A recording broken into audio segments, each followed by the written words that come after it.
نحمدہ و نصلی علی رسولہ الکریم اما بعد فاعوذ باللہ من الشیطان الرجیم بسم اللہ الرحمن الرحیم الا ان اولیاء اللہ لا خوف علیہم ولا هم یحزنون صدق اللہ العظیم۔ عزیز دوستو، آج کا ہمارا ویڈیو کا عنوان یہ ہے کہ اولیاء اللہ کی پہچان کیا ہے۔ بہت سارے دوست یہ سوال کرتے ہیں کہ حضرت یہ بتائیں کہ فی زمانہ کامل مرشد ڈھونڈنے کے لیے انسان کو کیا کیا اوصاف دیکھنے چاہیے، کیا کیا صفتیں دیکھنی چاہیے جو اس کے اندر ہوں۔ تو قرآن میں 12 جگہ پہ اولیاء اللہ کی پہچان بتائی گئی ہے، جس میں ان کے چہروں کی چمک سے لے کے اور ان کی اوپر اللہ کی رضا تک کی باتیں بتائی گئی ہیں۔ ہم حضرت موسیٰ علیہ السلام کے ایک معاملے سے بات کو لیتے ہیں تاکہ بات سب کو سمجھ آ جائے پورے واقعے کے ساتھ۔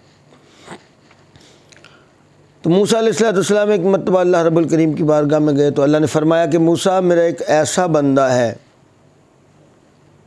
جس کے پاس باطنی علوم ہے، وہ وہی جانتا ہے جو میں نے اس کو عطا کیا اور دنیا میں وہی جانتا ہوں۔ موسیٰ علیہ السلام پوچھا اللہ کریم وہ کہاں ملے گا؟ تو میرے رب نے نشانی کیا بتائی کہ موسیٰ ایک مچھلی لے جاؤ، 2 دریا اکٹھے ہو رہے ہوں گے، جہاں 2 دریا اکٹھے ہو رہے ہوں گے اور وہاں مچھلی زندہ ہو کر دریا میں چلی جائے، وہاں پہ وہ شخص ملے گا۔ حضرت موسیٰ علیہ نبی نے اپنے ایک غلام کو، اپنے ایک خدمتگار کو ساتھ لیا اور مچھلی لی اور چل پڑے۔ کافی دور چلے گئے تو جب ان کو بھوک لگی تو انہوں نے بولا یار یہ مچھلی پکاتے ہیں۔ تو خادم کہتا ہے حضرت مچھلی تو پیچھے ایک جگہ تھی، وہاں 2 دریائے اکٹھے ہو رہے تھے، وہاں پہ زندہ ہو کر دریا میں چلی گئی۔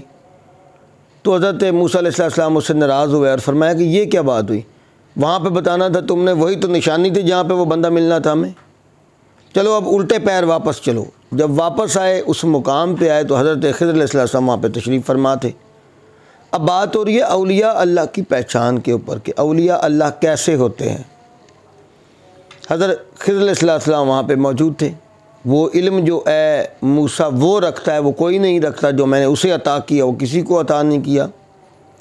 تو یہاں پہ معاملہ تھوڑا سمجھیں۔ اللہ فرماتا ہے کہ 2 دریا اکٹھے ہو رہے ہوں گے، 2 دریا اکٹھے ہو رہے ہوں گے اور مچھلی تڑپ کے زندہ ہو جائے گی۔ تھوڑی توجہ طلب بات ہے۔ ایک دریا شریعت کا، دوسرا دریا طریقت کا، جہاں شریعت اور طریقت دونوں دریا اکٹھے ہوں اور دل کی مچھلی تڑپ کے زندہ ہو جائے، وہ اولیاء اللہ کی نشست ہوتی ہے۔ تو فی زمانہ لوگ طریقت کے دعوے دار ہیں، کوئی گدی نشینیوں پہ بیٹھا ہے، کوئی اپنے آپ کو قطب الاقطاب کہہ رہا ہے، کوئی غوث الاغیاث کہہ رہا ہے، کوئی کہتا ہے کہ ہم سے بڑا شیخ دنیا میں آیا نہیں، کوئی کہتا ہے کہ اللہ کریم نے فرمایا کہ جتنی طریقت کا علم میں نے آج تجھے عطا کیا ہے کائنات میں اتنا آج اس وقت کسی کے پاس نہیں۔ تو اولیاء اللہ خود کو چھپایا کرتے ہیں۔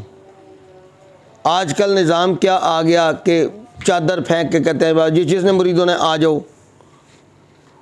چند ایسے اولیاء اللہ ہیں جو اصلاح کے لیے کام کرتے ہیں، وہ تو نسبت دیتے ہیں دنیا کو تو مانا جائے۔ میں ان لوگوں کی بات کر رہا ہوں جو شریعت سے بہت دور ہیں، جو نہ نماز پڑھتے ہیں، فرض نمازوں کو ترک کر دیتے ہیں اور اس کے بعد سنت مبارکہ کے تارک ہیں، اور روزہ کبھی انہوں نے رکھا ہی نہیں۔ رمضان مبارک میں اکثر ان لوگوں کو حقے اور سگریٹیں پیتے دیکھتا ہوں اور کہتے ہیں کہ یار یہ ہماری ولایت کی نشانی ہے، اس کے بغیر ہم رہ نہیں سکتے۔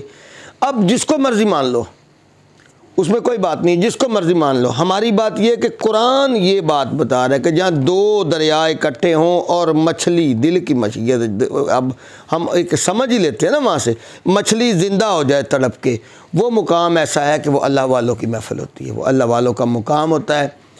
اور اللہ والوں کے وہ 2 دریاؤں کی میں اب نشانی بتاتا ہوں۔ شریعت زبان جب کھلے تو اس میں سے حضور علیہ السلام کی شریعت نچھاور ہو جائے، ایسے دریا بہا دے کہ اللہ کے دین کو آپ کے اندر اتار دے۔